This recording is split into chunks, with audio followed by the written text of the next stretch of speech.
On New Year's Eve, my seat wasn't at the family table. It was at the kids' table. A tiny white place card sat in front of a plastic cup and a smear of chocolate. Anna, children's table. Not wife, not family, not even guest, just an afterthought they could laugh about. My husband leaned in, smiling for the photos. Oops, it's just one night. Don't make this weird. Across the room, his mother lifted her chin like a queen approving an execution. My sister-in-law, who'd insisted I help with planning because it was my talent, hid a smirk behind her champagne flute. The relatives laughed softly, the way people laugh when they want to stay elegant while being cruel. Someone said, loud enough for the table to hear, "At least she'll be close to the kids. She's good with details." I stared at that card for 2 seconds, not because I was shocked, because I was counting. The countdown clock on the giant screen behind the DJ read 11:12 p.m. 48 minutes until midnight. 48 minutes until the champagne toast. 48 minutes until the fireworks show that was supposed to make this family look untouchable. My phone vibrated inside my clutch. A vendor confirmation. Another message. Another reminder. Because while they were playing social games, I was still the one holding the real power. Contracts, deposits, signatures, and the tiny clauses nobody reads until they're begging. I didn't cry. I didn't argue. I didn't do what they expected. I smiled. Then I picked up the place card between 2 fingers like it was evidence and said, calmly, "Perfect." My husband blinked. "What?" "Perfect," I repeated. "If I'm seated with children, then I'm clearly not family." His smile tightened. "Anna, come on." A toddler beside me slammed a toy car into the table and screamed. Someone's iPad blasted cartoons. It was loud, sticky, humiliating. Exactly the picture they wanted. I turned my head slightly, keeping my voice low. "You know what's funny? I planned this entire night." He scoffed. "No, you didn't. My sister did." I almost laughed, because planning to them meant choosing a dress code and posting a gold invitation on Instagram. To me, planning meant knowing which vendor would answer in 30 seconds, which contract had a cancellation window, which payments were still pending because the family's accounts were temporarily delayed, and which services were backed by my business credit line because they needed my name to make it all look effortless. My phone vibrated again. A notification from my event dashboard. Final balance due confirmation. Pending. I tapped it once, and the full timeline opened. Catering, venue, champagne tower, live band, fireworks permit, yacht transfer after midnight. My husband's hand closed around my wrist, still smiling for the cameras across the room. "Stop. Sit. We'll fix it after the toast." I slid my wrist free without a scene. "No," I said softly. "You already fixed it." Across the room, his mother's eyes narrowed, as if she could sense the shift in the air. My sister-in-law turned her head, watching me too closely now. The DJ raised his mic. 30 minutes to midnight!" Cheers erupted. And that's when I stood up from the kids' table, slow, composed, like I was simply stepping out for fresh air. I walked toward the hallway near the service entrance, where the staff moved in and out. My phone was already unlocked. My thumb hovered over the first vendor contact. Because if they wanted to treat me like I didn't belong, I was about to show them what happens when the person they minimized is the one holding the entire night together. My name is Anna Morgan. Before I married into that family, I was already someone people hired when they needed perfection that couldn't fail. I built Elite Affairs from a one-woman operation into the kind of event planning firm that handles charity galas, private yacht proposals, political fundraisers, and New Year's parties where the champagne costs more than a used car. I didn't get lucky. I got organized. That's the part people like my husband never understood. They see the candles, the flowers, the lighting, the smiles. They don't see the spreadsheets, the vendor relationships, the insurance certificates, the deposits, the clauses, the emergency contacts, the leverage. And that family? They loved what I could do, just not what I was. To them, I wasn't a partner. I was a tool that made them look expensive. When I met Sean, it was at a winter charity auction in Boston. He had that effortless confidence of someone raised around marble floors and quiet money. He watched me run a room like a conductor, moving staff with a glance, fixing problems before guests even sensed them. "You're dangerous," he said with a smile, like it was flirting. I should have heard the warning inside the compliment. His mother, Eleanor, loved me the way rich people love excellent service. Warm when I delivered, cold the second I stopped being useful. From the beginning, she spoke to me like I was temporary. "Anna is so talented," she'd say, patting my hand. "It's almost like having staff, but with initiative."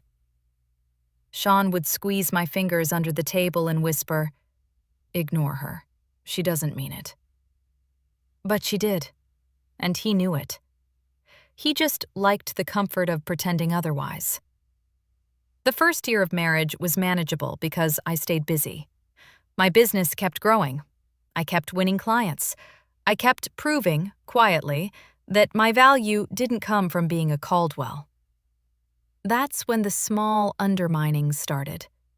Invitations forgotten. Group chats I was accidentally left out of.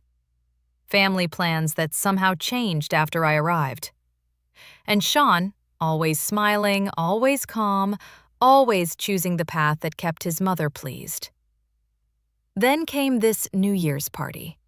Eleanor wanted it to be legendary, the kind of event people would talk about all January. She wanted the best venue, the best band, the best fireworks, because her social circle measures love in spectacle. And they wanted me to make it happen. Of course they did. My sister-in-law, Melissa, called it a family project. She said it with that sweet voice that means you're doing the work and I'm taking the credit. "We just need your expertise," she told me. "You know, the logistics." Logistics. Translation: vendors, contracts, money flow, responsibility. Because here's the truth they never say out loud. The Caldwells were still acting rich, but their cash wasn't moving like it used to. Payments were delayed. Transfers took longer. Vendors asked for confirmation twice. The venue insisted on stricter terms. The band required partial payment up front. And every time something got tight, someone would look at me and say, "Anna, can you just cover it for now?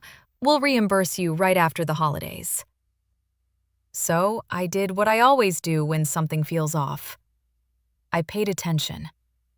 I tracked every deposit, every invoice, every signature. I made sure my name was on the coordinator line, not out of ego, out of habit. I kept copies of everything in my system, backed up twice. And I watched Sean the way you watch a person holding a match near gasoline. Late nights with the guys, a sudden obsession with looking younger, a new password on his phone, a strange rush to have things simplified financially, joint accounts, shared cards, shared access. The same man who laughed as they sat me at the kids' table, the same man who said, "It's just one night." I didn't know yet exactly how far they were willing to go. But I knew this. A family that humiliates you publicly is a family that has been planning your exit privately. And if they had a script for me, I already had the receipts. Now I'll show you the first sign the kids' table wasn't a mistake. It was a setup. The first sign it was planned didn't come from a text message. It came from a photo. Earlier that evening, before I stood up from the kids' table, I'd watched Melissa glide through the room like she owned it, phone in hand, checking angles, smoothing her dress, making sure the lighting hit her profile the way she liked. At 10:07 p.m., she posted an Instagram story. A quick pan across the ballroom, the champagne tower, the countdown screen, the Caldwell New Year monogram projected onto the ceiling. And then, just for half a second, the camera caught the seating chart stand near the entrance. Most people would have missed it. I didn't. Because event planning rewires your brain. You don't see a party, you see the structure underneath it. I stepped into the hallway, opened her story again, and paused it frame by frame. There it was, printed cleanly on thick paper with the venue's logo at the top. Family table, 12 seats. Children's table, 6 seats. Vendors, coordination, 2 seats. Vendors. My throat went tight, not from sadness, from clarity. Because I wasn't just at the kids' table by accident. They had categorized me, filed me.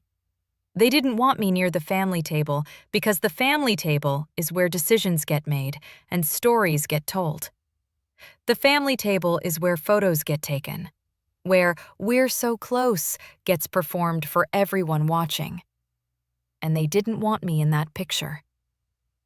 I stared at the paused frame until the anger stopped feeling hot and started feeling useful. Then I did what I've trained myself to do for years. I collected proof. Back in the ballroom, I acted normal. I smiled, I nodded, I even leaned down to help a toddler pick up a fork like I belonged there. But my eyes were moving. At 10:19 p.m., I watched Eleanor's assistant, Nina, carry a slim folder to the side of the room and hand it to Eleanor. Eleanor didn't open it immediately. She just held it the way rich women hold dangerous things, casually. A few minutes later, Sean disappeared into a private corridor near the management office. Not the bathroom corridor, the staff-only corridor. That's when I knew the seating chart wasn't the only plan running tonight. Because if a family is humiliating you in public, they're usually protecting something bigger in private. I followed at a distance, not close enough to be obvious, but close enough to hear the edges of conversation through the door. Eleanor's voice was low, sharp, controlled. After midnight, not before. We don't ruin the pictures. Sean's voice answered, strained. Anna won't make a scene. Eleanor chuckled once. Of course she won't. She's trained to manage chaos. That's what we've always liked about her. My chest went cold. Because that sentence said everything. They didn't love me. They liked what I could absorb. Then Melissa chimed in, smug and bright. And once she's gone, we don't have to keep pretending her little business matters. A soft laugh. Multiple people. Then Eleanor again, like she was closing a deal. She'll sign.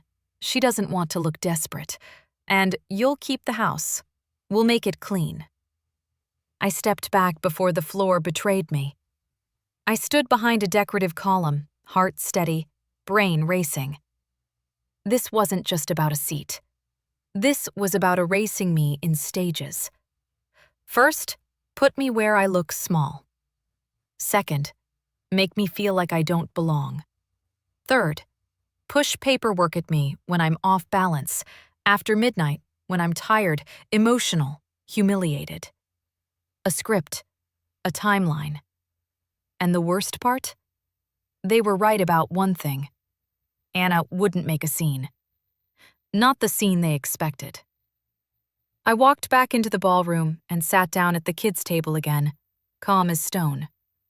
A child shoved a napkin toward me, sticky with frosting. I took it, wiped the table, and smiled. Because while they were counting down to midnight, I was counting down to the moment their own plan snapped shut around their throat. My phone buzzed again. This time, not a vendor alert. A message from the venue coordinator. "Hi, Anna, just confirming. We're proceeding with the post-midnight announcement segment, as per your earlier note." I stared at that sentence for a long moment. Then I typed 5 words that felt like flipping a switch. "Yes, proceed. But follow my lead." And that was the moment I knew. I didn't just have proof. I had access. I had authority. And I had time. Now I'm going to show you the first phone call that made the party start to fall apart, even before midnight. I didn't go back to the ballroom right away. I walked through the service corridor like I belonged there, because I did. Staff nodded as I passed.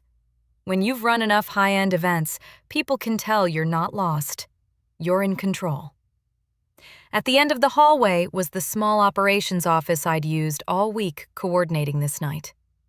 Inside, the venue's event manager had left my binder on the desk. Timelines, vendor contacts, payment schedules.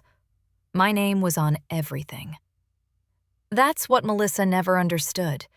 She thought planning meant choosing a theme and picking a dress. To me, planning meant authority. I sat down, opened my phone, and called the first vendor on my list. Not the band, not the florist. The venue finance desk. Because if you cut the venue's confidence, the whole night starts shaking.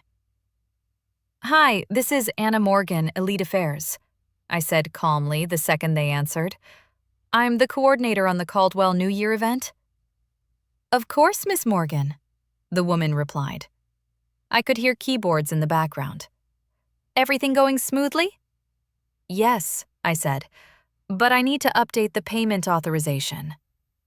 A pause. "Okay, what kind of update?" "I'm withdrawing my company guarantee." Silence again. Longer this time. Then, carefully, "Ms. Morgan, your business line is currently listed as the backup authorization for the remaining balance." "I'm aware," I said. "That's why I'm calling now. My business will not be responsible for any charges after 11:30 p.m. Please send the revised authorization request to the primary account holder immediately." Another pause. Another click of keys. "Primary account holder," she repeated, reading. "Eleanor Caldwell." "Correct." I heard the shift in her tone, the professional alarm that comes when someone realizes the rich family might not be as solid as they look. "Ms. Morgan, if we can't secure authorization, then service pauses," I finished for her. "I know the policy." I wasn't being dramatic. I wasn't yelling. I wasn't begging. I was speaking the language vendors understand. Liability. "Understood," she said. "We'll send a reauthorization request right now." "Thank you," I replied. "And please document that this change was requested by the event coordinator due to a status change." "Status change?" she echoed. "Yes," I said, voice steady. "I'm no longer considered family." I ended the call before emotion could leak into it. Then I watched the clock on my phone. 11:24 p.m. 6 minutes. That was the window before the family table would feel the first crack. I didn't need to cancel everything in one dramatic sweep. That's not how real power works. Real power is a quiet switch flipped in a back office while people are still smiling for cameras. My phone buzzed almost immediately. An incoming text from Sean. "Where are you? Stop. Come back." I didn't answer. Instead, I made the second call, shorter, cleaner. the fireworks coordinator. "Hi, this is Anna Morgan, event coordinator for Caldwell New Year," I said. "Ms. Morgan," he sounded cheerful. "We're staged and ready. Countdown cue at 11:59:30, right?" "Yes," I replied. "But I'm placing the fireworks on hold pending payment confirmation from the client." The cheer disappeared instantly. "We've already loaded."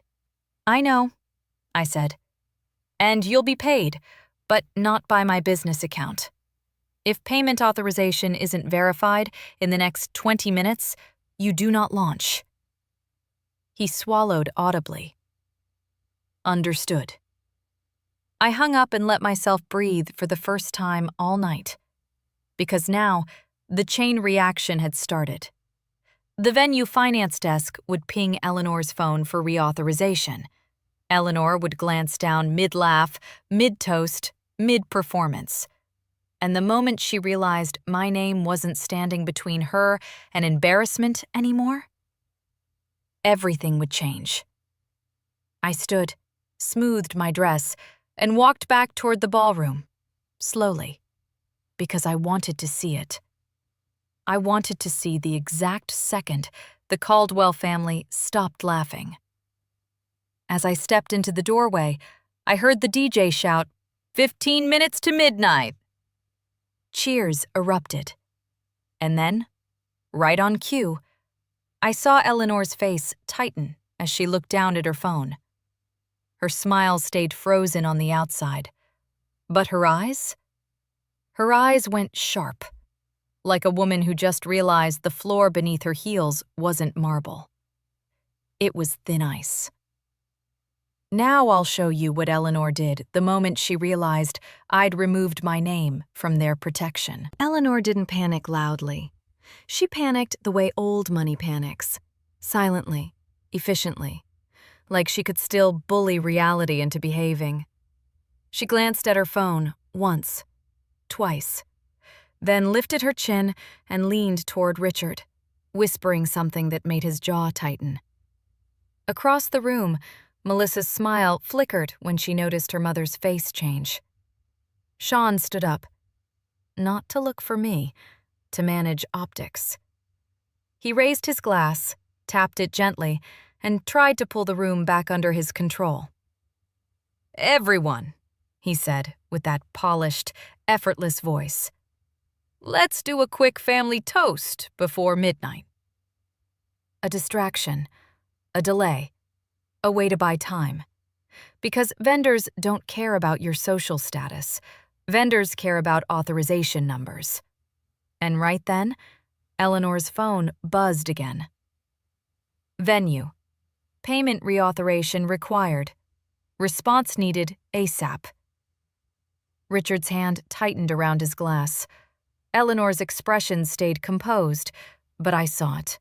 The tiny twitch at the corner of her mouth. The micro crack of rage. She hated being forced to respond to anyone.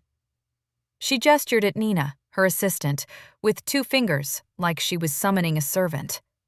Nina hurried over, leaning down. Eleanor whispered, and Nina nodded quickly, already moving toward the hallway. That was Eleanor's first mistake. Because Nina didn't go toward the bank. She went toward me. I was standing near the doorway, half in shadow, watching like an audience member at a play I'd finally stopped acting in. Nina's eyes locked onto mine, and she hesitated for a fraction of a second. I could see the conflict on her face. She'd been instructed to treat me like a vendor. But she also knew something Eleanor didn't. In this building, I was the person who made disasters disappear. "Anna," Nina said quietly when she reached me.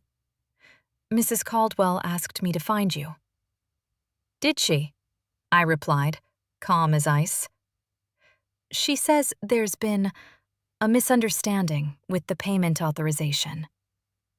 I smiled, not because it was funny, because it was predictable.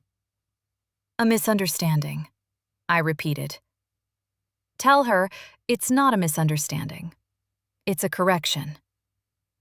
Nina swallowed. She wants you to come to the family table. She says she'll fix the seating situation. Of course she does. Because the moment money gets involved, suddenly I exist again. I glanced past Nina toward the ballroom. Eleanor's eyes were scanning, searching for me now. Not with contempt, no, with something sharper. Need. I took 2 steps forward into the light, just enough for Eleanor to see me. Her shoulders released a fraction, as if simply spotting me restored the natural order of the universe. And I gave her a small, polite nod. The kind you give a client right before you tell them the event is no longer yours. Nina lowered her voice. Anna, please. The venue manager is asking questions. If this doesn't get resolved soon, they'll pause service. Good, I said softly. Nina stared. Good? They wanted a public moment, I said. They're about to get one. My phone buzzed. A message from the fireworks coordinator. Hold confirmed, awaiting payment verification. Perfect. Now the chain reaction had teeth. I watched as Eleanor stood up from her chair at the family table. She lifted her glass and smiled too widely. My dear friends, she called, voice bright. Let's all take a moment to appreciate what family means, especially as we enter a new year. Family. The word hit like an insult, and she didn't even flinch. Her eyes found mine across the room. In that gaze, the message was clear. Come fix this. Now. Quietly. Sean started walking toward me, weaving between guests, still smiling like a man who thought charm could patch anything. When he reached me, he lowered his voice, sharp, controlled. What are you doing? He hissed. I'm letting the night reflect the truth, I said. His smile tightened. Anna, don't do this. Not tonight. Tonight, I replied, was the night you chose. He leaned closer. My mother's donors are here. People who matter. I looked him straight in the eyes. So was my dignity. His jaw flexed. We can talk after midnight, just come sit. Let it pass. That's when I understood something clean and final. They didn't fear losing me. They feared losing the image of them. I stepped back slightly, keeping my voice calm, almost gentle. Tell your mother I'll consider it, I said. Right after she answers one question. Sean blinked. What question? I lifted my phone and angled the screen so only he could see. A screenshot, sent to me earlier that afternoon by someone who didn't like being used. It wasn't a bank alert. It wasn't a vendor invoice. It was a message thread with a name saved as V. And the last line read, You promised she wouldn't be at midnight. I want us to start the year together. Sean's face went pale so fast, it was almost impressive. His lips parted, but no sound came out. Because in 1 second, the story stopped being about a kid's table and became about what he'd been hiding behind it. Now I'll show you what happened when I walked straight up to Eleanor's table with that screenshot in my hand. I didn't rush. That was the difference between their humiliation and mine. They wanted me flustered, emotional, small, so they could frame me later as unstable. Instead, I walked across that ballroom like the event still belonged to me, like the room would stop breathing if I lifted my hand. Conversations dipped as I passed. People noticed. Not because they knew the story, because they could feel a shift. At the family table, Eleanor's smile stayed in place like a mask glued on too tight. The donors around her looked comfortable, oblivious, sipping champagne, laughing at jokes that weren't funny. Sean moved beside me, whispering through his teeth, "Anna, please. Don't." I stopped at the empty spot near the edge of the table. Not the seat they forgot. The seat they had decided I deserved. Eleanor's eyes flicked to the chair, then back to my face. "Anna," she said warmly, loudly enough for nearby guests to hear. "There you are. We were worried you'd wandered off." Worried, as if I was a child who got lost. I leaned in slightly and spoke just softly enough that only the family could hear. I saw the seating chart. Eleanor's eyelids barely moved. "What seating chart?" "The one where I was listed under children." Melissa's laugh came out too quick. "Oh my God, are you still on that?" I looked at Melissa like she'd just volunteered to step into traffic. "I'm not on anything," I said. "I'm observing, like you've been doing to me for 5 years. Sean cleared his throat, trying to break the tension. "Let's not do this here." Eleanor's smile sharpened. "Anna, darling, it's New Year's. Don't be dramatic." That word again. Dramatic. It's what people call you when they're the ones being cruel and they need you to shut up politely. I reached into my clutch and pulled out my phone. Then I did something so small it felt almost innocent. I placed it face down on the table. Eleanor's gaze snapped to it. Sean's breath hitched. Richard's hand paused mid-sip. I took the chair, calmly, and sat.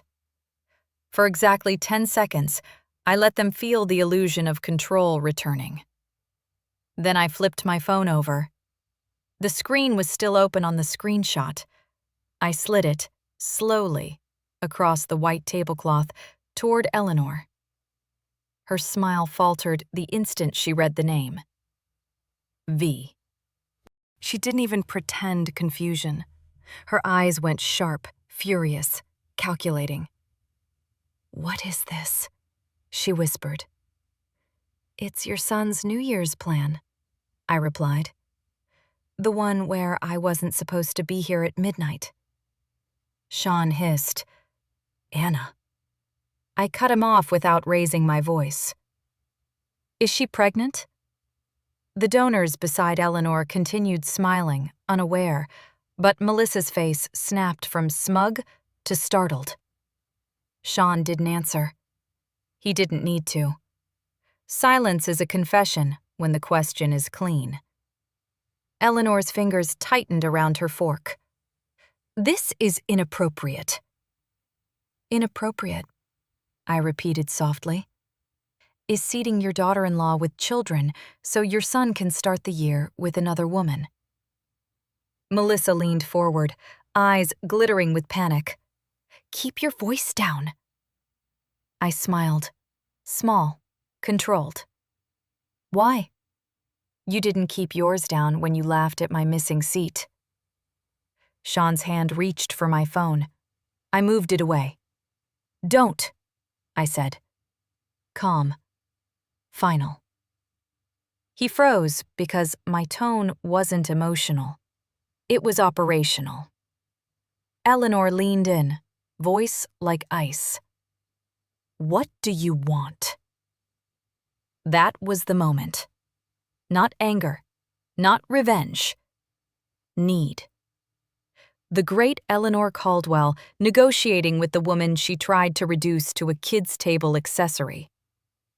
I tilted my head slightly. "I want the truth."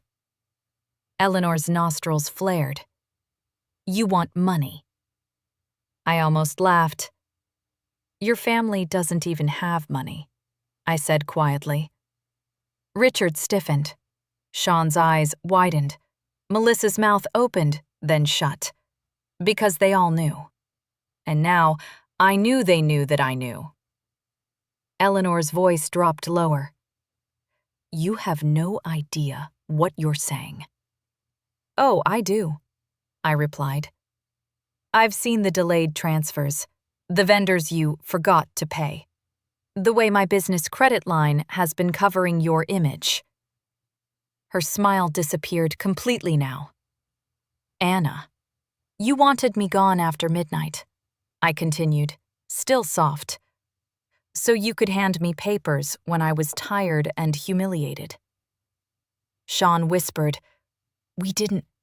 I looked directly at him. Then explain the announcement segment that the venue coordinator texted me about.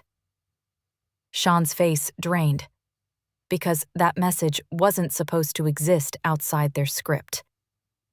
Eleanor set her glass down with precise care. If you embarrass us tonight. I stood up, interrupting her, but I did it gracefully, like I was about to give a toast. The donor's attention began to tilt toward us, subtle at first, curious glances, the room sensing tension near the important table. I smiled, bright and pleasant, as if nothing was wrong. Eleanor, I said warmly, thank you for finally offering me a seat. Her eyes narrowed. And thank you, I added, for reminding me exactly where I stand. Then I turned to Sean, and I said the sentence that made his confidence collapse. You have 5 minutes to fix the payment authorization. He blinked. What? The venue, I said, still smiling. My guarantee is gone. Fireworks are on hold. Catering pauses if authorization isn't confirmed. His mouth opened, then closed. Eleanor's fingers trembled, just once. Melissa's eyes darted around, realizing people were watching. Sean leaned close, voice shaking now. Anna, don't do this. We can talk. We can... I stepped back. Talk to your mother, I said softly. This is her event. Then I walked away from the family table, again. Except this time, I didn't go to the hallway. I went straight to the service corridor. Because I wasn't going to threaten them with consequences. I was going to trigger them. My thumb hovered over one button in my app. A single mass cancel action I'd never used in my life. And the countdown clock read 11:41 p.m. 19 minutes to midnight. Plenty of time. Now I'll show you what happened the moment I hit cancel all services. Now, my thumb pressed the button. Cancel all services. Confirm? A warning popped up beneath it. This action will notify all vendors and freeze service schedules until payment authorization is revalidated. I didn't hesitate, because hesitation is what they expected. I tapped confirm. For half a second, nothing happened. Then the phone buzzed, once, twice, 3 times, like a heartbeat starting up again. Catering, service hold initiated. Bar, champagne tower paused. Fireworks, launch hold confirmed. Live band, standby until payment verified. After-party transfer, yacht pickup suspended. I stared at the list like it was a weather report. Calm, predictable, unavoidable. Then, I slipped the phone back into my clutch and walked toward the staff entrance because if you're going to pull a lever, you should also watch the machine react. Inside the service corridor, the venue manager, Marco, was already moving fast, headset on, shoulders tense. He spotted me and hurried over. Ms. Morgan, he said under his breath, we just received a system-wide hold notification. Yes, I replied. His eyes widened slightly. We need immediate authorization. The Caldwells are high profile. So am I, I said, still calm. He blinked, thrown by the fact that I wasn't panicking. I need you to do exactly what the policy says, I continued. No improvising, no covering, no, we'll sort it out later. Marco swallowed and nodded. Understood. I leaned in slightly, voice low and clean. And Marco? Yes? When you approach their table, please do it in front of witnesses. His face tightened. Ms. Morgan. They wanted a public moment, I said. Let them have one. I stepped to the side, half hidden behind a decorative wall that gave me a clear line of sight to the ballroom. The energy had shifted out there. It wasn't obvious to everyone yet, but it was creeping in. The staff's body language was changing. The bar team was slowing down. The band members were no longer smiling. They were waiting. And then, right on cue, Eleanor's phone lit up again. She looked down. Her face tightened. She whispered to Richard. Richard stood halfway, then sat again, trying to keep it subtle. Sean was on his phone now too, scrolling, jaw clenched. Because now the holds weren't rumors. They were notifications, and the staff couldn't ignore them. A server approached the family table with a tray of champagne flutes for a pre-midnight toast. At the last second, the server hesitated, glancing toward Marco. Marco gave a small shake of his head. The server pivoted smoothly and walked the champagne toward another table. Not dramatic, not loud, but everyone noticed the movement. You can feel it when luxury gets interrupted. Melissa's smile vanished. She leaned toward Sean, whispering quickly. Eleanor's eyes darted around, scanning for the source of the shift. Then, Marco walked out into the ballroom, headset off, hands clasped politely in front of him. He approached the family table like a man delivering bad news to people who aren't used to receiving it. He leaned down toward Eleanor first. At this angle, I couldn't hear the words, but I didn't need to. I watched Eleanor's spine stiffen, watched Richard's face drain, watched Melissa's mouth open, then snap shut. And then, the moment that changed everything. Eleanor's voice rose, sharp and controlled, but loud enough to carry. What do you mean, you can't proceed? Nearby tables turned their heads. The donors leaned back slightly, alert now. Marco's voice remained professional, steady, audible enough for the people closest to catch pieces of it. Authorization has been withdrawn. Policy requires confirmation.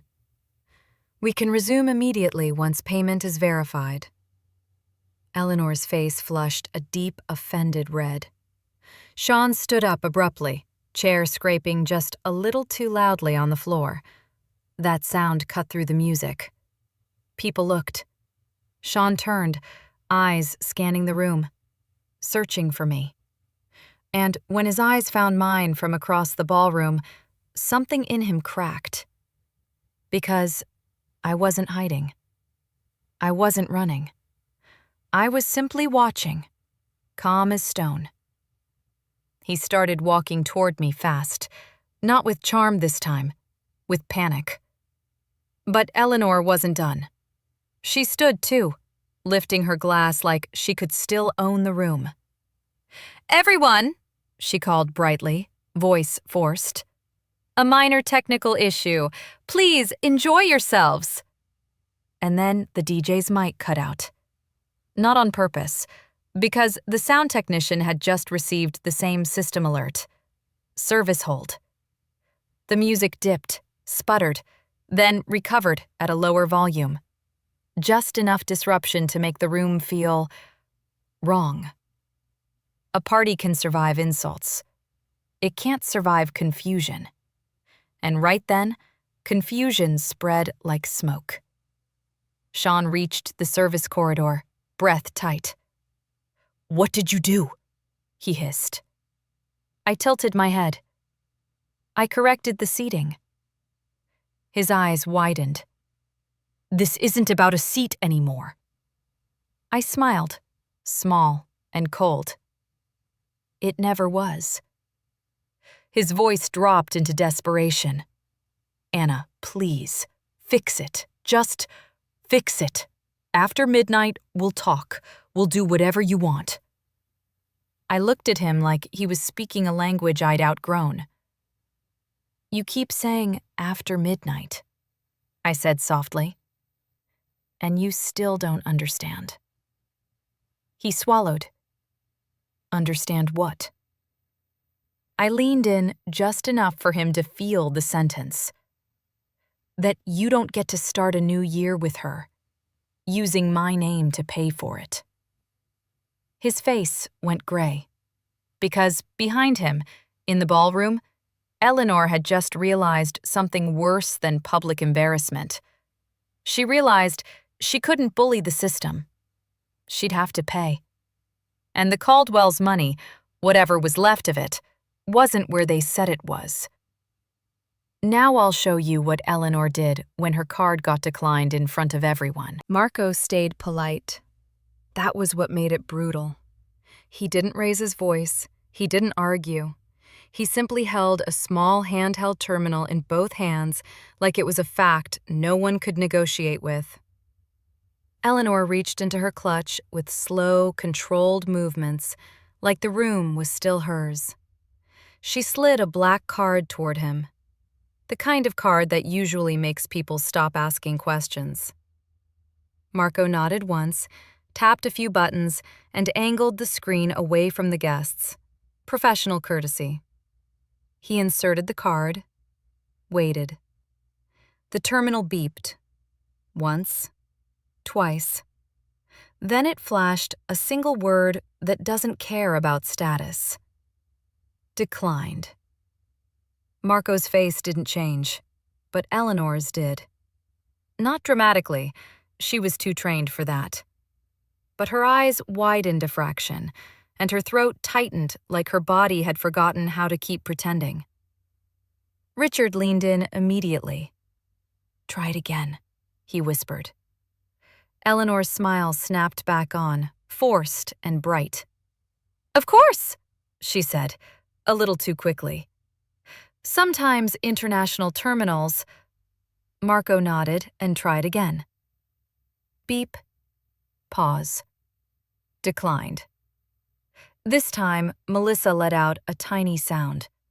Not a gasp. Something uglier. A reflex of panic. Sean was already moving, phone in hand, stepping between Marco and the table as if he could physically block reality. Let me handle it, he said, voice tight.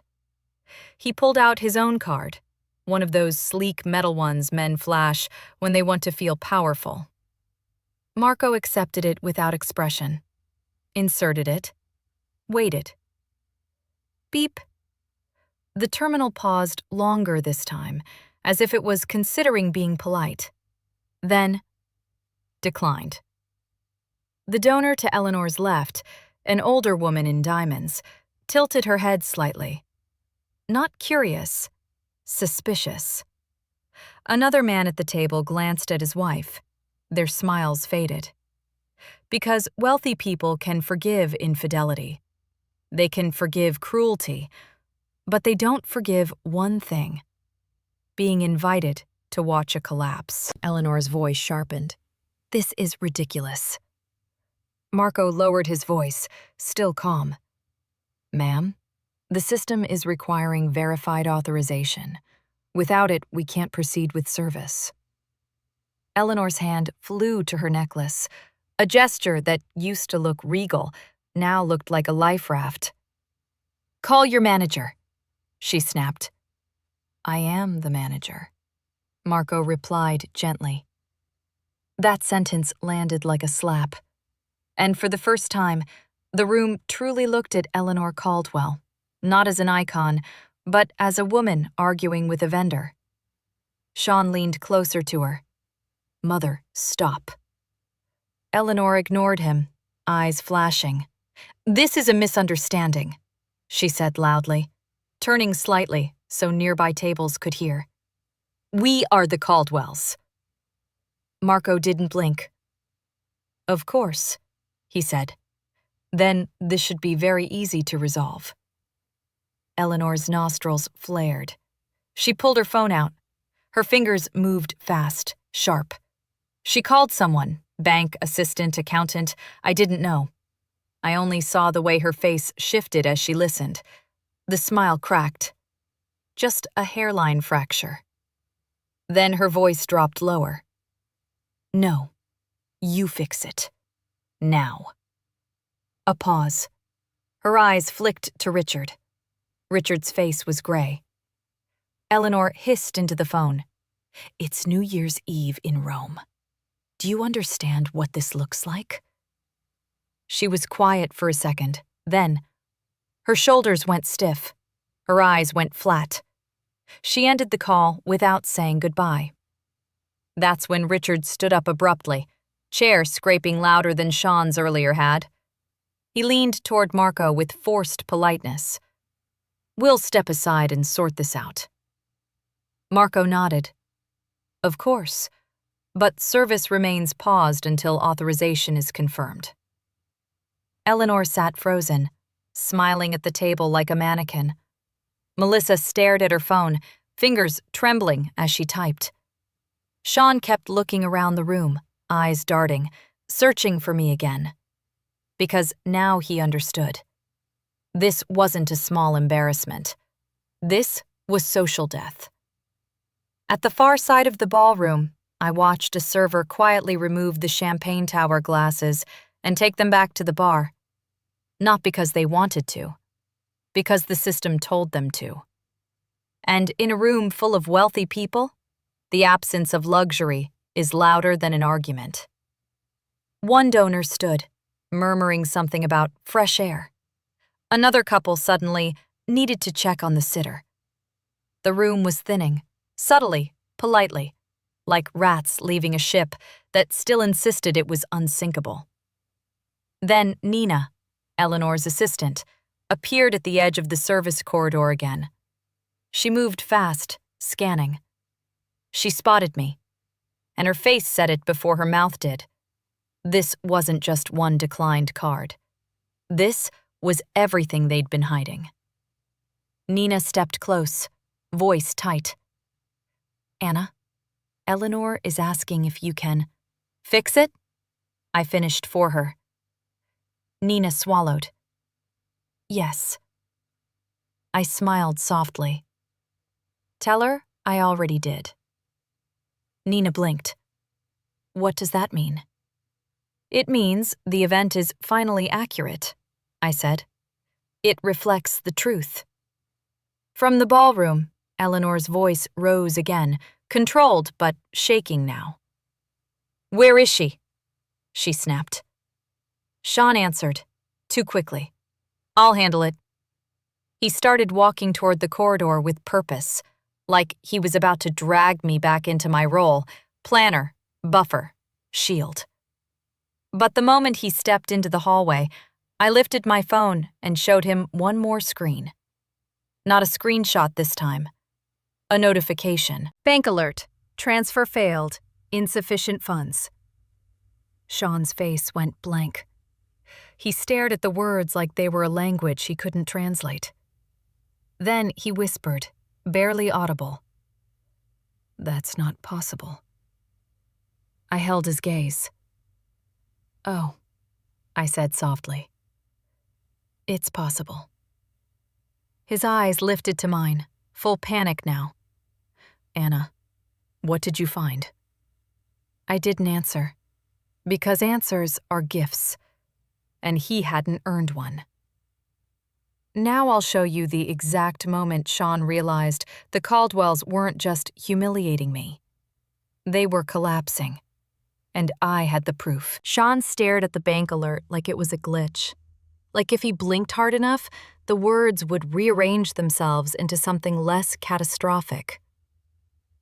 "Anna, what did you find?"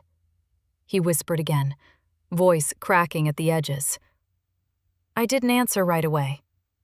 Not because I didn't want to. Because I wanted him to sit inside the fear for a second. The same way I sat inside humiliation while they laughed. Behind him, I could still hear the ballroom. Music lower now, laughter thinner. The sound of a party trying to pretend it wasn't dying. Eleanor's voice cut through it, sharp. "Sean, fix this!" Sean flinched like a trained dog. Then he looked back at me, eyes pleading.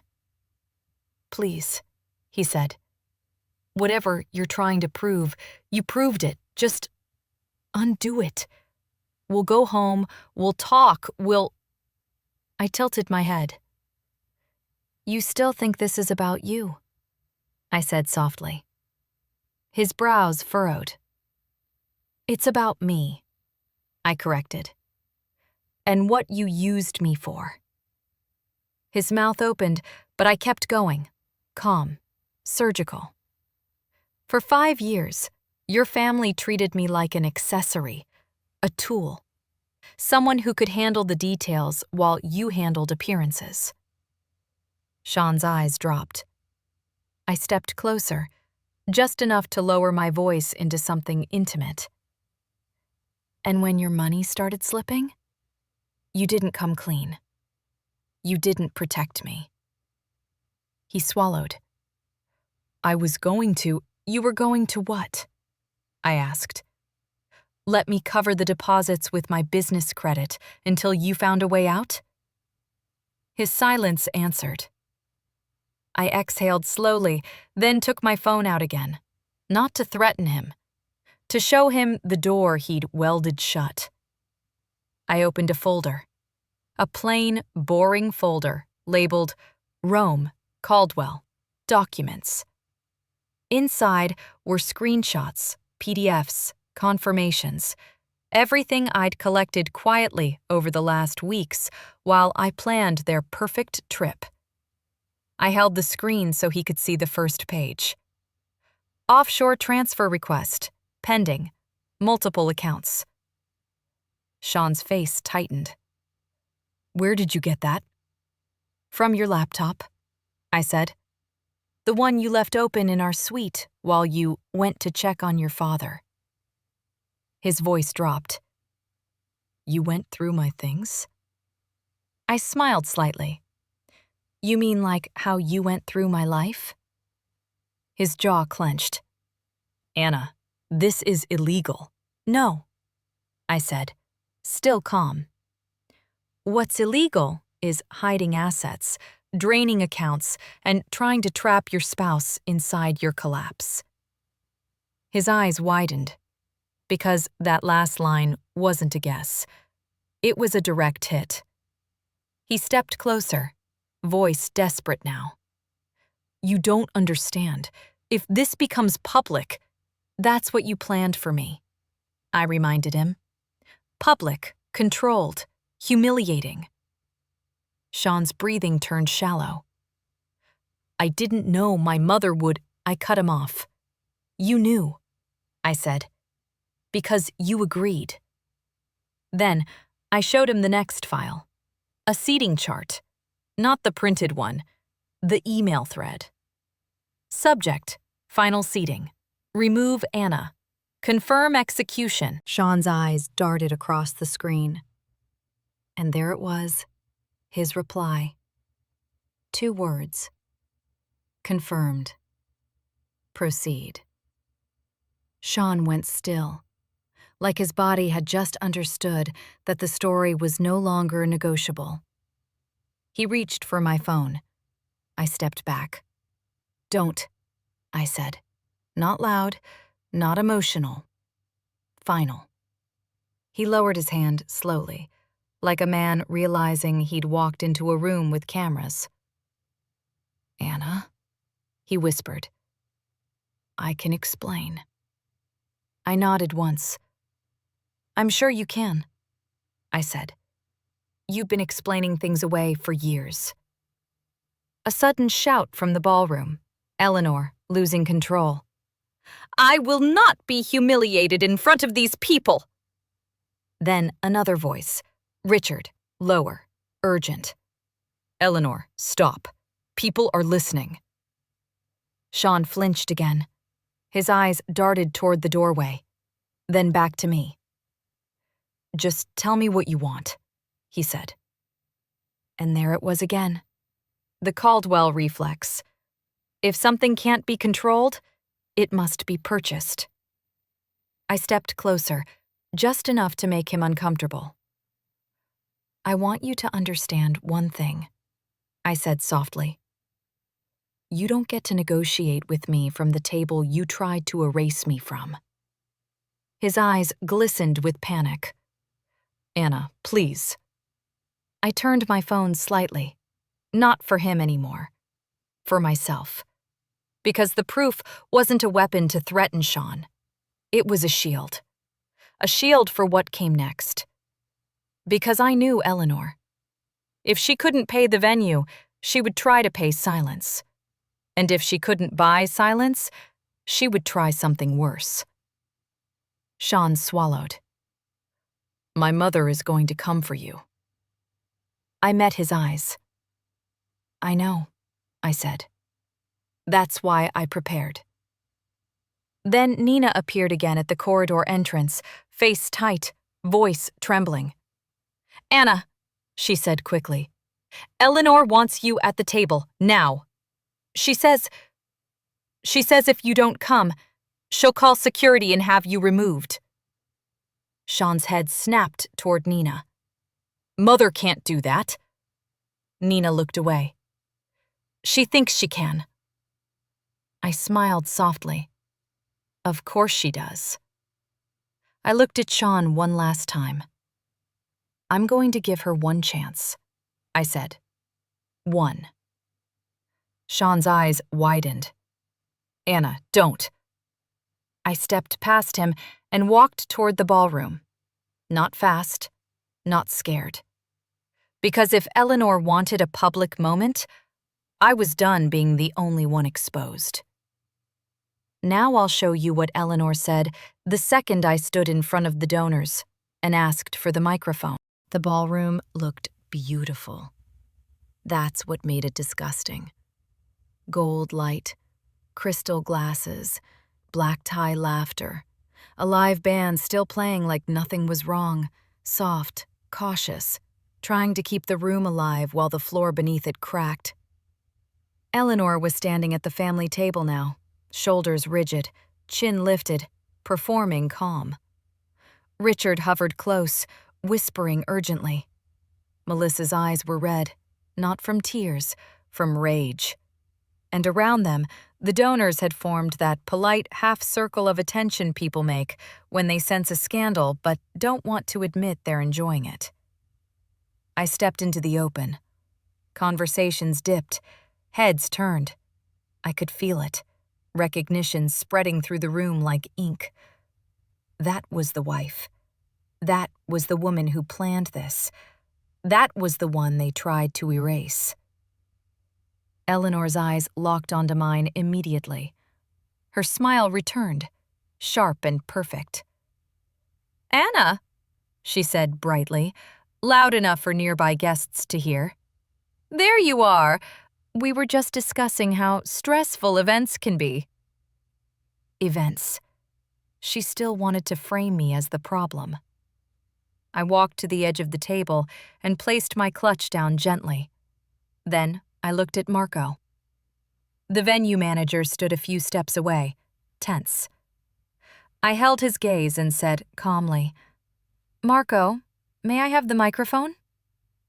A small hush hit the room. Marco's eyes widened. He glanced toward Eleanor instinctively, like he was asking permission. Eleanor's voice snapped, still smiling. Absolutely not. I didn't look at her. I kept my eyes on Marco. It's my event account, I said. My company contract. And right now there's confusion in your room. Confusion makes people nervous. A donor near Eleanor shifted uncomfortably. Marco swallowed. Ms. Morgan, we usually don't. I'm not asking to make a speech, I said. I'm asking to make an announcement so your staff can proceed professionally. Eleanor stepped closer, voice low and venomous now. You will not do this. I turned to her slowly, meeting her eyes. Do what? I asked softly. Tell the truth? Her smile twitched. Richard cleared his throat, trying to salvage. Anna, let's step somewhere private. I smiled at him. Not warmth, not hate. Clarity. You didn't give me privacy when you planned my humiliation, I said. You gave me an audience. Melissa hissed. You're embarrassing yourself. I tilted my head. No, I'm embarrassing you. Eleanor leaned in, teeth clenched behind her smile. If you speak into that microphone, she whispered, I will ruin you. I held her gaze for a full beat. Then I replied quietly, That's the difference between us. Eleanor narrowed her eyes. What difference? I can ruin you with facts, I said. You can only ruin me with stories. Her face hardened. Then she straightened and turned to the donors, voice bright, theatrical. Everyone, I apologize, she announced, laughing lightly. My daughter-in-law is emotional tonight. Marriage can be complicated. There it was, the weapon they always used. Paint the woman as unstable. Make her feelings the problem. I looked around the room. I didn't see sympathy. I saw curiosity. Because in a room of rich people, emotion is entertainment. And Eleanor had just handed me the stage. I lifted my chin and spoke clearly, calmly. Marco, I said again. Microphone. The room went still enough that even the band faltered, notes softening, the tempo dropping as the musicians realized something real was happening. Marco hesitated. Then he made a decision. He turned, took 3 quick steps, and reached for the wireless microphone near the DJ booth. Eleanor's eyes widened. Sean appeared behind me, voice tight. Anna, don't. I didn't turn. Marco handed me the microphone with both hands like it weighed 100 pounds. And the second I wrapped my fingers around it, Eleanor's composure finally cracked. Not with yelling, with fear. Because she knew what I was about to do. I wasn't going to cry. I wasn't going to beg.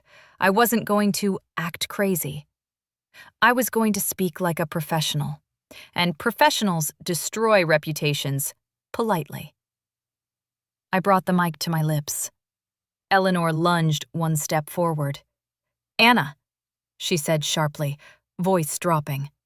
I swear to God. I smiled into the microphone. Not sweet, not warm, controlled.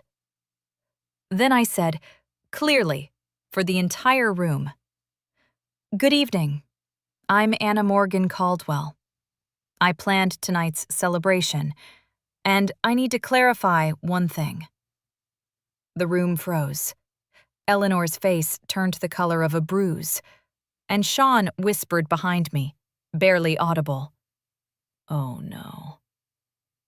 I breathed in once. Then, I delivered the sentence that made the entire Caldwell image fracture in public. Now I'll show you exactly what I said next, and what happened when Eleanor tried to stop me. I held the microphone steady. I didn't grip it like a weapon. I held it like a tool, because that's what it was, a tool for correcting the narrative. Around the room, people shifted in their seats, glasses paused midair. Even the servers stood still, watching from the edges like they'd just been given permission to stop pretending. Eleanor's smile had vanished. Now she looked like what she really was, a woman who had always believed her name could override reality. I continued, calm and clear. "I've heard the word emotional tonight," I said, letting my eyes sweep the donors. "I want to assure you, this has nothing to do with emotion." A few people laughed lightly, uncertain. I kept going. "This is simply a payment authorization issue." That sentence hit the room like a cold splash, because money is the one language everyone understands. Eleanor stepped forward quickly, voice too loud. "Anna, stop this!" I raised one finger, not at her, at the air. A subtle signal that said, "Wait your turn." It worked. Not because I had power over Eleanor, because people were watching, and Eleanor couldn't scream without proving my point. I smiled slightly. "My company, Elite Affairs, secured tonight's vendors," I continued. "That includes catering, music, bar service, and the midnight fireworks." Eleanor's eyes widened. Richard whispered something urgent to her, but she didn't hear it. She was locked on the mic. On me. On the nightmare unfolding in real time. I kept my voice steady, professional. "There was a misunderstanding earlier regarding seating," I said. "And I want to be very direct." Sean took a step toward me, whispering sharply, "Anna, please." I didn't acknowledge him. I wasn't speaking to my husband. I was speaking to the room. "To avoid confusion," I continued, "my team placed every guest exactly where the host requested, including where I was asked to sit." You could feel the donors lean in. They weren't hearing a marital fight anymore. They were hearing something worse. A social decision being exposed publicly. Eleanor snapped, "That's a lie!" I turned slightly toward her, still holding the mic. "Eleanor," I said, calm, "would you like me to read your email?" The room inhaled. Eleanor froze. Because she knew. She knew she'd written it. She knew it existed. And she knew, if I read it out loud, she couldn't buy that back. Her throat moved. No words came. I turned back to the donors. "I won't read it," I said, "because it's New Year's, and you didn't come here for family matters." A soft wave of relief moved through the room. Then I took it away. "But I will say this," I continued, voice crisp. "When someone intentionally removes a chair for you, they're also telling you something else." People stayed silent, waiting. I let the pause stretch exactly long enough to feel deliberate. "They're telling you they think you're disposable," I said. Eleanor's face tightened with rage. But the donors' expressions shifted. Not sympathy. Recognition. Because everyone in that room had seen a social exclusion before. Most of them had done it. And now they were watching it boomerang. I nodded once. "So, I adjusted the plan," I said. "Because I'm not responsible for a celebration where I am not considered family." The room went dead quiet. Then a man near the center, one of Eleanor's important friends, cleared his throat awkwardly. Eleanor spun toward him like he'd betrayed her. It was unraveling. And then I delivered the part that turned discomfort into alarm. "As of 11:41 p.m., I said, "my payment authorization was withdrawn." Eleanor's head jerked up. Richard's hand tightened on the chair back. Melissa's lips parted. Sean's face went pale. I continued, still calm. "That's why service paused. That's why fireworks are on hold. That's why the venue is required to request new authorization before proceeding. A low murmur rolled through the crowd like a storm beginning, because now everyone understood. This wasn't a quirky hiccup. This was a collapse. Eleanor stepped forward sharply, pointing at Marco. "This is outrageous! You can't—" Marco raised both hands slightly. "Ma'am, it's policy." Eleanor's eyes snapped back to me. "You're doing this to punish me!" I smiled into the mic. "No," I said softly. "I'm doing this to protect myself." Then I lowered the microphone slightly and added the sentence that made several donors straighten in their chairs. And because there's something else I learned during this planning process. Eleanor's breath caught. Sean whispered, almost inaudible. "Anna, don't." I looked directly at Eleanor now, mic still in my hand. And I said, calmly, clearly, "Your financial situation is not what you've been telling people." The room froze. Eleanor's face turned white. Not embarrassed white. Threatened white.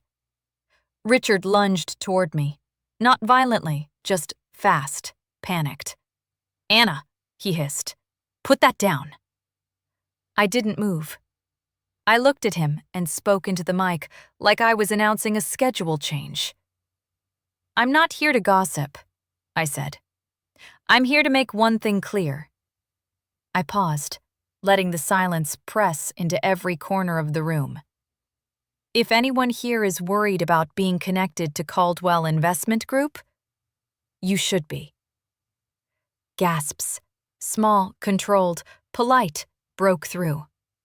Phones appeared in hands immediately, not to call help, to call contacts.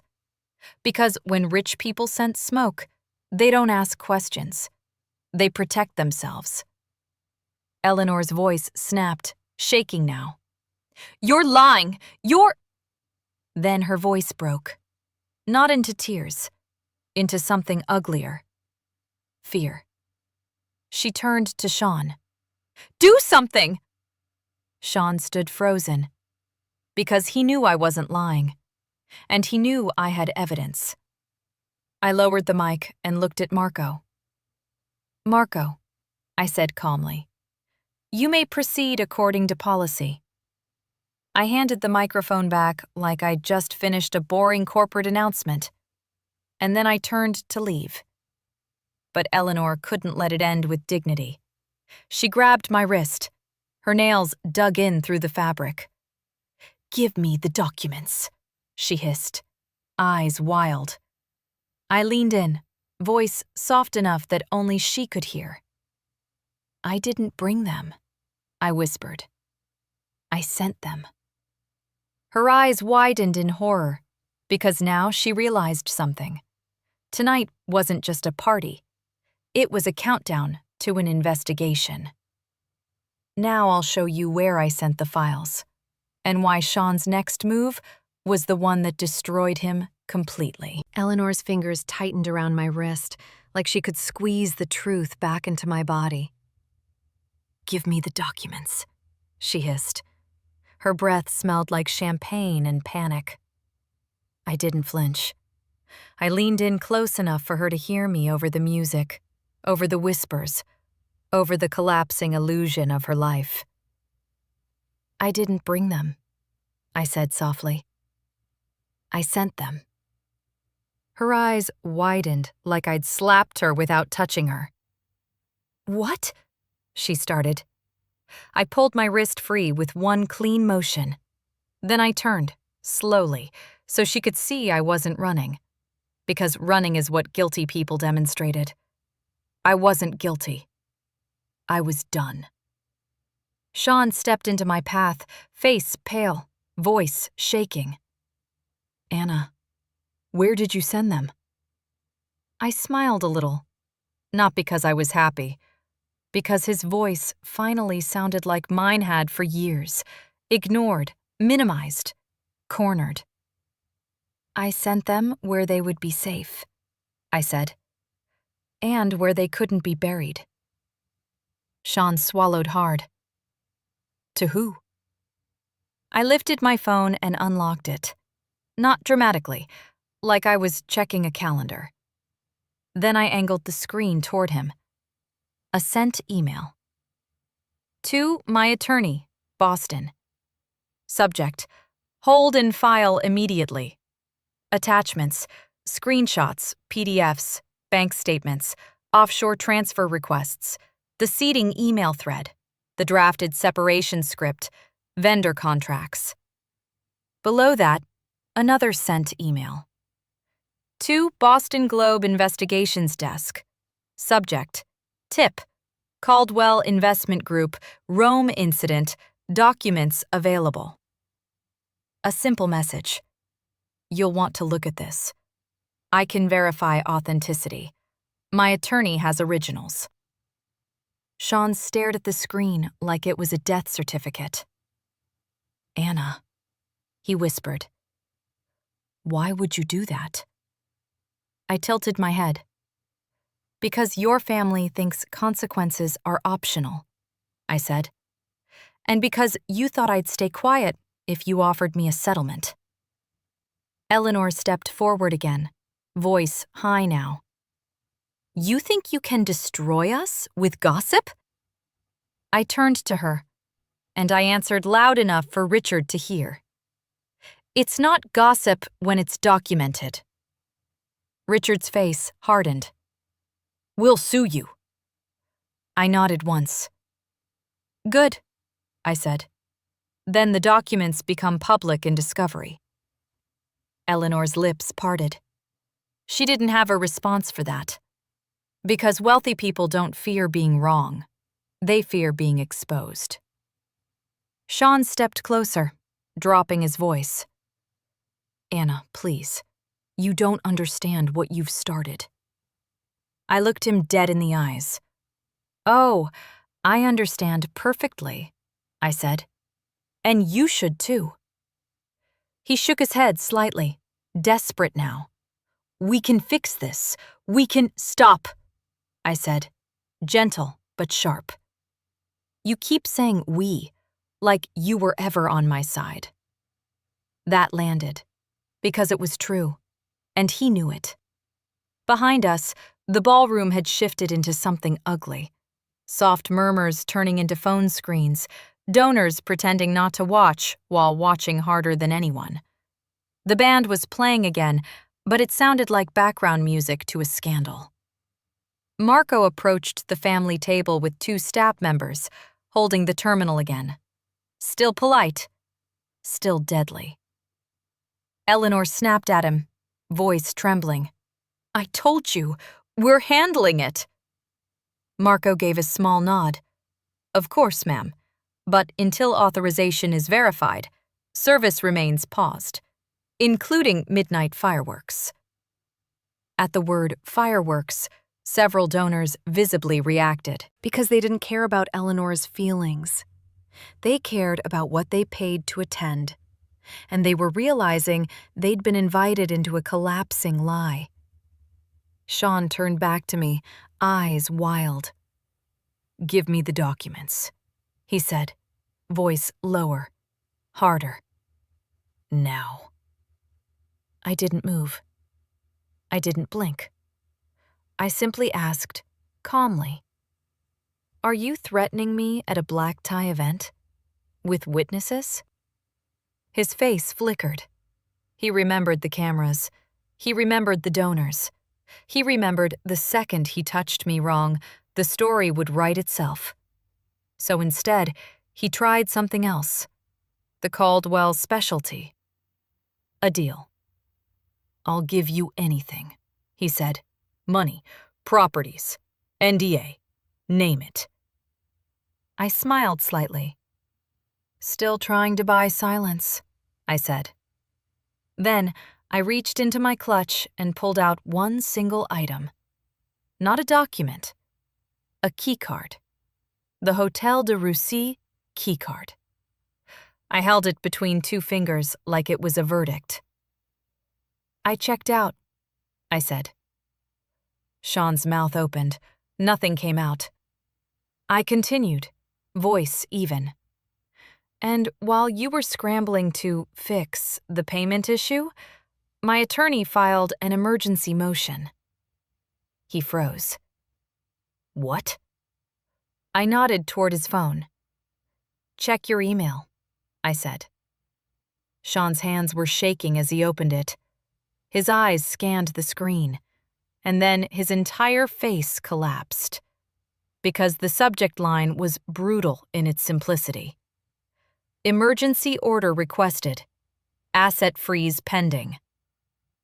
He looked up at me, horrified. You filed tonight? I leaned in, voice low and clean.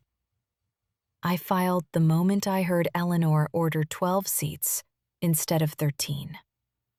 His eyes widened, because now he understood. The missing chair wasn't just humiliation. It was the trigger that activated a plan already built. And then Eleanor saw the email on his screen. Her composure shattered. She grabbed at his phone like a starving person. Let me see. Richard leaned in too. Melissa hovered, whispering, What is it? What is it? And in that one messy, desperate cluster, the Caldwells huddled around a phone like normal people. Something happened that destroyed Sean completely.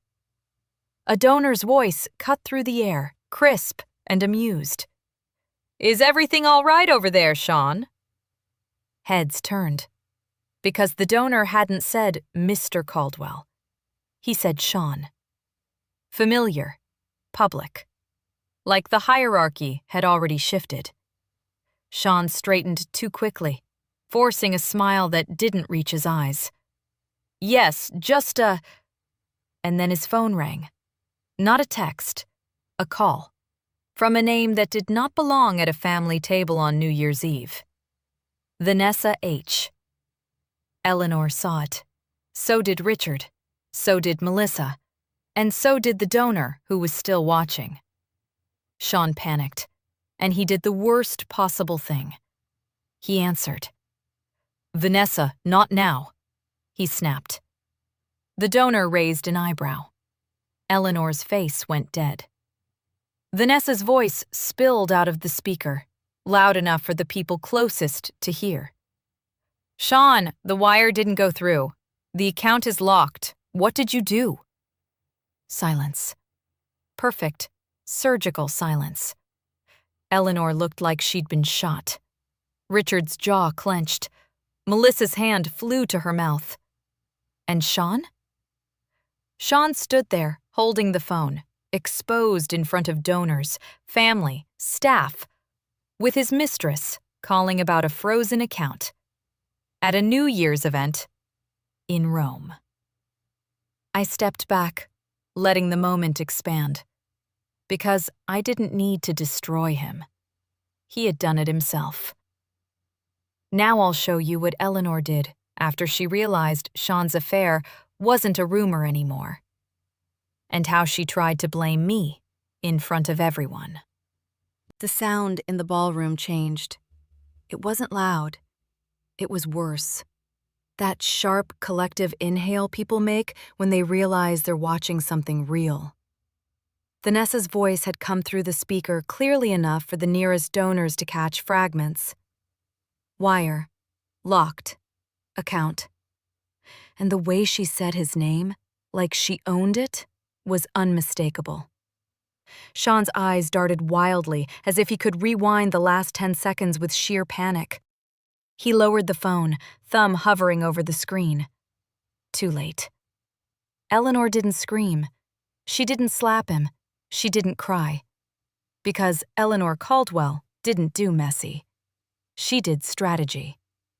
Her eyes snapped to me like a target, and in one smooth move, she stepped toward the donors with her posture reassembled. She smiled, a controlled, reassuring, hostess smile. Everyone, she said brightly, voice strong. I apologize for the disruption. Her eyes flicked to Marco, like he was the problem. "We've had an unfortunate issue caused by administrative mishandling." Administrative. That was her favorite word. It meant, not my fault. Then she turned slightly, still smiling, and placed a hand on Sean's arm, possessive, claiming him. "My daughter-in-law is very talented," she continued, gaze sweeping the room. "But she can be impulsive when she feels slighted." There it was. She was building the story in real time, not just to protect herself, to sacrifice me. "If you'll excuse us," she said, laughing lightly. "We're going to correct the situation and continue the evening." A few donors nodded politely, but I could see it in their faces. They didn't believe her, because the problem wasn't administrative mishandling. The problem was that a Caldwell card had been declined, and now a mistress had called about a locked account. No amount of hostess smiles could erase that. Eleanor's eyes stayed on me, smile still fixed, and then she delivered the line that was meant to put me back under control. "Anna," she said, loud enough for the room, "you've made your point. Now be a good girl and fix what you broke." Good girl. My stomach went cold. Not from pain, from clarity. Because that phrase wasn't accidental. It was who she had always been. I stepped forward slowly, calm, letting every heel click land like punctuation. I looked at the donors, just briefly, and then I looked at Eleanor. And I smiled. Not sweet, not polite. Honest. "I didn't break anything," I said. The room quieted again. Eleanor's smile tightened. "Yes, you did," she insisted, still performing. "You withdrew payment authorization during an active event." I nodded once. "Yes," I said. "I did." Gasps, tiny ones, sparked around the edges. Eleanor's eyes flashed. "Then you admit it," she snapped. I lifted my chin. "I admit I protected myself," I replied. "After being intentionally excluded from the table I was told I belonged at." Eleanor's face hardened. "We miscounted," she said sharply, pushing the lie again. I tilted my head. "You miscounted," I repeated softly. "After emailing a concierge to confirm 12 seats." The donors' expressions shifted. Interest sharpened. Eleanor froze for half a second, just long enough. Then she tried to steamroll. "This is not the time," she said, voice turning steel. "You're being emotional." I smiled wider. "No," I said. "I'm being accurate." A donor on the left, an older man with a gold watch, cleared his throat and spoke, casual but cutting. "Eleanor," he said, "did you actually instruct the venue to exclude your daughter-in-law?" Eleanor's face flickered. She wasn't used to being questioned. Not by him. Not here. She recovered instantly. "You know how complicated family dynamics can be," she said, laughter thin. The man didn't smile back. "I know how contracts work," he replied. Ouch. Eleanor's jaw tightened. Then she did something vicious. She turned to Marco and said, loudly, "This woman is no longer authorized to represent the family. Remove her from the premises." Security. That was her escalation. Not because she wanted me gone, because she wanted the room to see me as unstable, a threat, a disruption, a problem to be removed. Marco hesitated. He looked at me, uncertain, caught between social power and contract power. Eleanor leaned forward, voice low and sharp. "Do it." I didn't panic. I didn't raise my voice. I simply reached into my clutch and pulled out a folded document. Not the full file, just the top page, the vendor contract signature page. I held it up at chest level, not theatrically, just enough. And I said, calmly, "Marco, the account holder is me.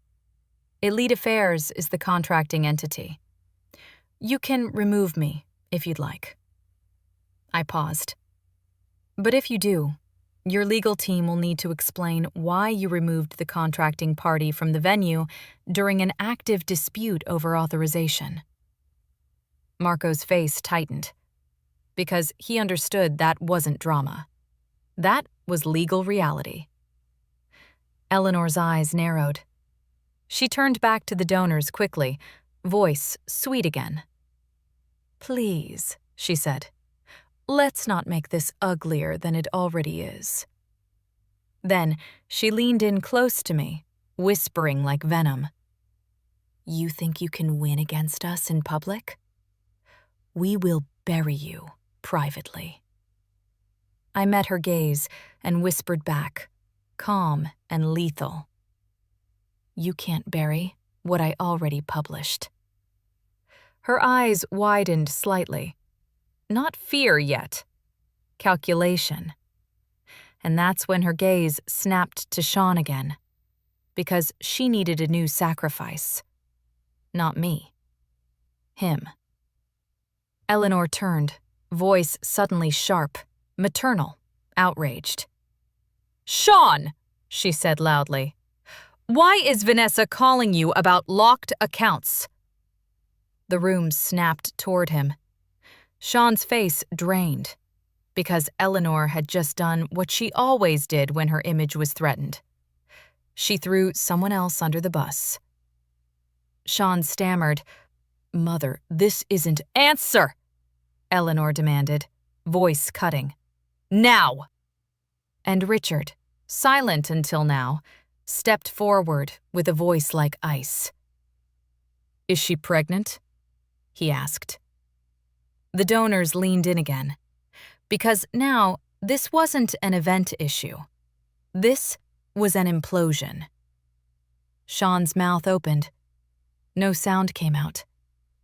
I watched him collapse under their eyes, and I felt something unexpected. Not triumph. Relief. Because the Caldwells were finally turning on each other. And when predators start eating themselves, you just step back and let it happen. Now I'll show you what Sean said, what he admitted in front of donors, and why Eleanor's next move was the one that guaranteed an investigation. Sean looked like a man trying to breathe underwater. His lips parted, then closed. He glanced at Eleanor, then Richard, then the donors, then me. Like he was searching for the version of this moment where he could still control the story. But stories don't belong to you once witnesses exist. Richard spoke again, slower this time. "Is she pregnant?" he repeated. Eleanor's face was rigid, eyes bright with fury. Melissa whispered, "Oh my God." The band had stopped playing now. Not officially, just the musicians realized they were background to a disaster. Sean swallowed, and then, finally, he spoke. "Yes," he said. One word, and it detonated the entire room. A few donors stiffened. Someone actually let out a soft, involuntary laugh, like their brain couldn't process how bold this scandal was. Eleanor's hand flew to her chest, not the dramatic kind, the instinctive kind, like something inside her had cracked. "You," she started, voice shaking. "You absolute—" Richard lifted a hand sharply. "Enough." His eyes stayed on Sean, cold and controlled. "How long?" he asked. Sean's eyes flicked to me again, and I realized he was trying to decide if lying was still possible. But I had already told him.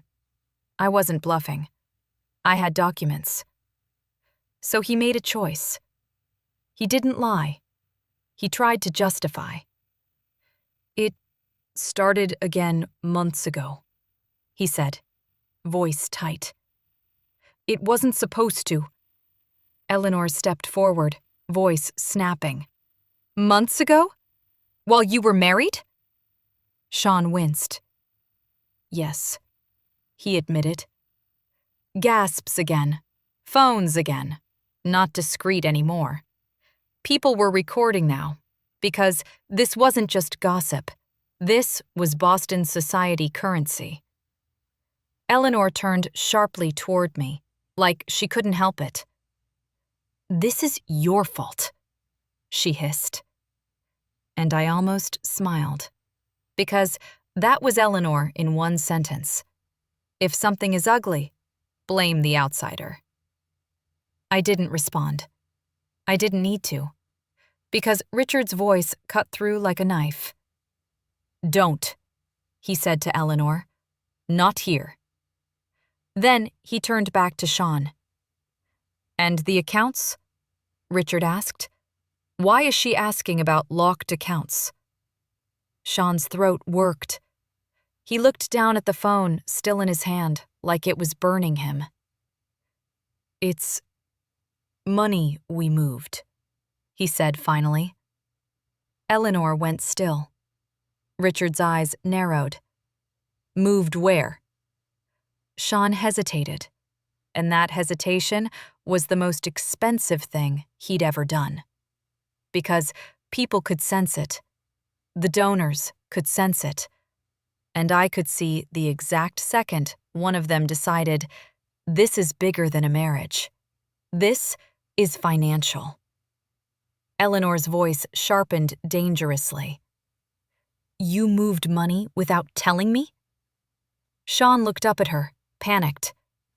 It was to protect us, he insisted. Before everything became public. That word, public. It hung in the air like smoke. Richard's face went flat. Before what became public? He asked slowly. Sean realized too late what he'd said. He tried to recover. I mean, before the divorce, the optics. But Richard didn't move. He didn't blink. He just asked the one question that turned this from scandal into liability. Did you move investor funds? Silence. Total. Absolute. Dead. Even the servers froze mid-step. Eleanor's breath caught. Melissa looked like she was going to faint. Sean's face turned gray. And that was the answer. Not words. The color leaving his face. A donor near the front, one of Eleanor's board friends, shifted, voice low. Richard, what is he talking about? Richard didn't answer the donor. He stared at Sean like a judge. Answer me, he said. Sean's voice finally broke. He started. Then he swallowed. Then he said it. Not fully, not clean, but enough. We used a bridge account, he admitted. Just temporarily, until the birthday week was done, until we could restructure. Eleanor's eyes went wide with horror. A bridge account? She repeated. Richard's jaw tightened so hard I thought it might crack. A woman near the edge whispered, "Oh my God, that's embezzlement." Someone else whispered, "SEC." And then I saw it. I saw the donors' faces shift from amusement to self-protection. Because rich people can tolerate affairs, but they do not tolerate being tied to an investigation. Phones came out again. Not for recording, for texting lawyers, for calling contacts, for quietly leaving. Eleanor snapped into damage control, turning to the donors.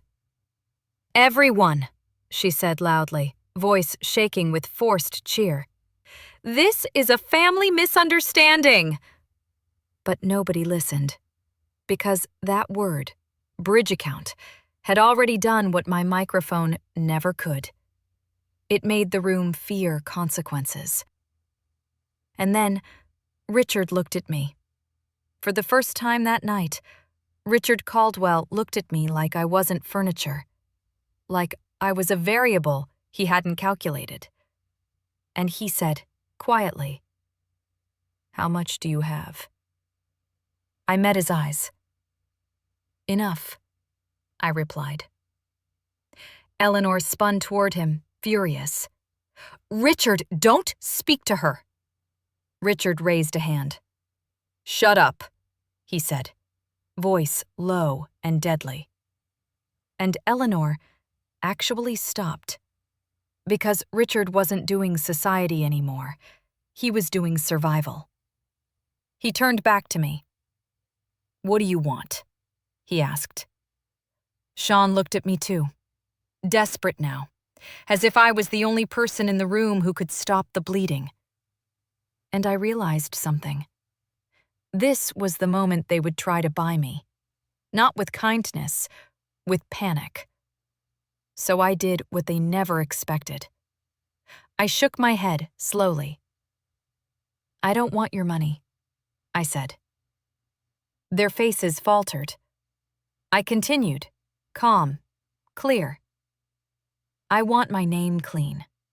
I want my business untouched, and I want my exit." Eleanor's voice cracked. "You can't just walk away." "Yes," I said, turning slightly toward her. "I can." Because the truth was simple.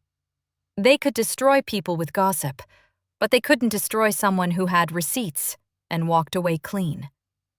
And right then, Richard made the mistake that guaranteed everything would get worse. He leaned in and said, "We can make a deal tonight."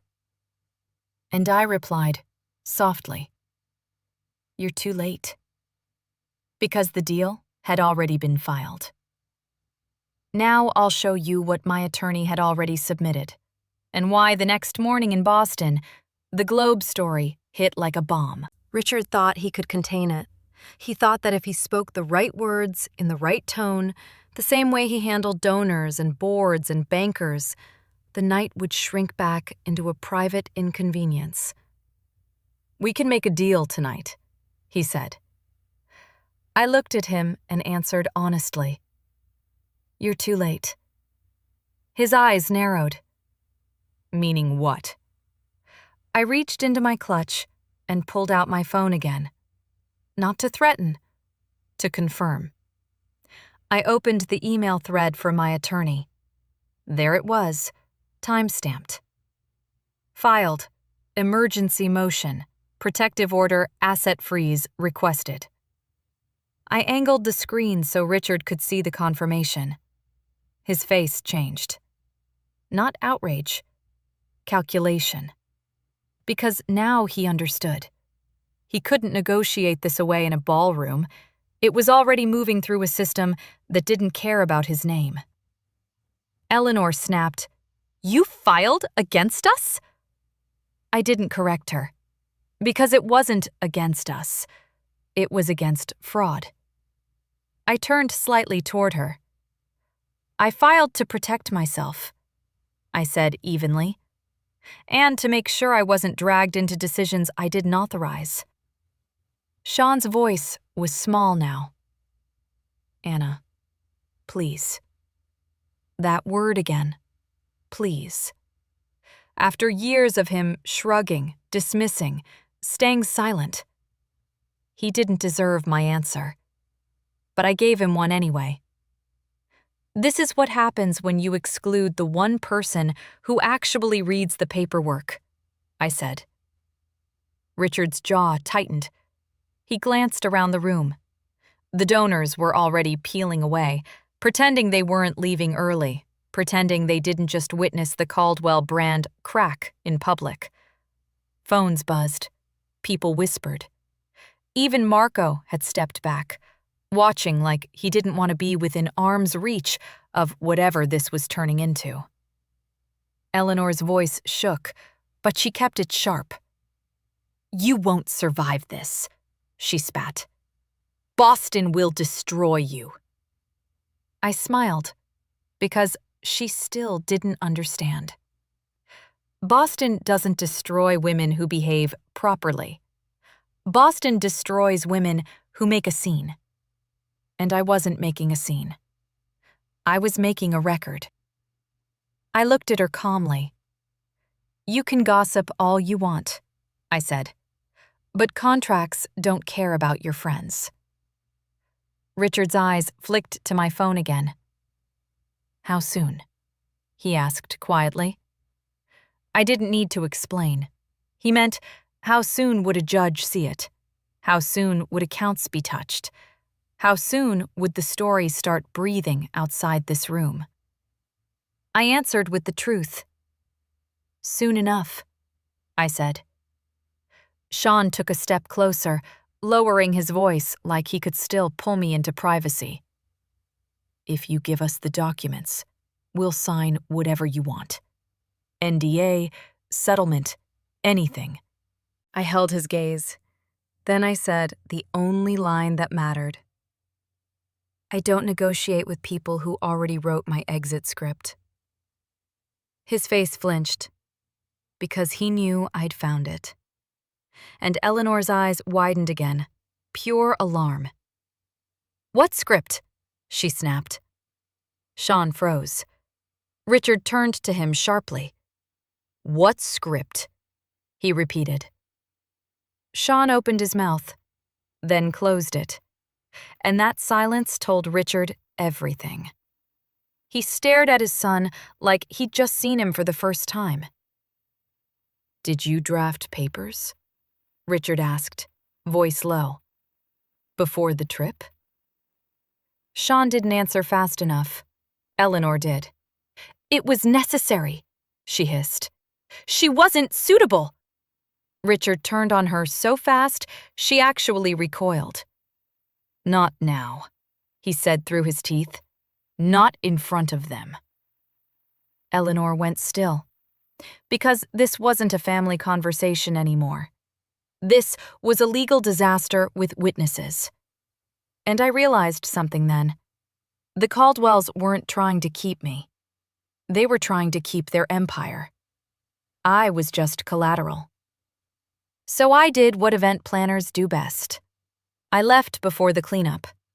I stepped back, smoothed the front of my dress, and looked at Marco.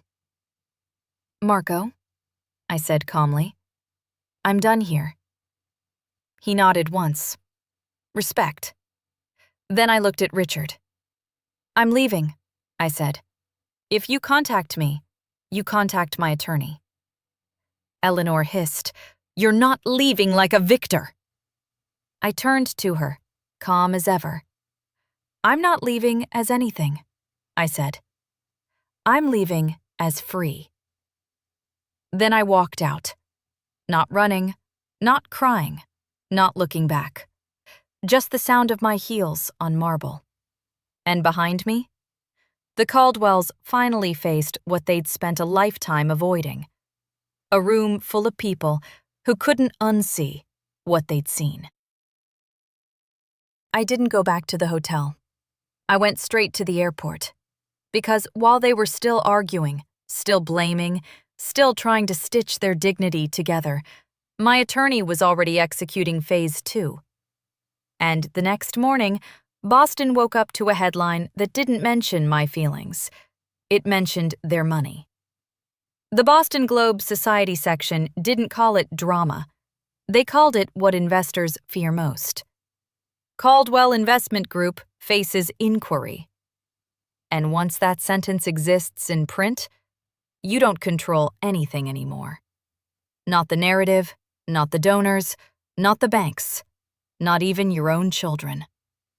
Now I'll show you what happened when Sean showed up at my new apartment, and why his first sentence proved he still didn't understand me at all.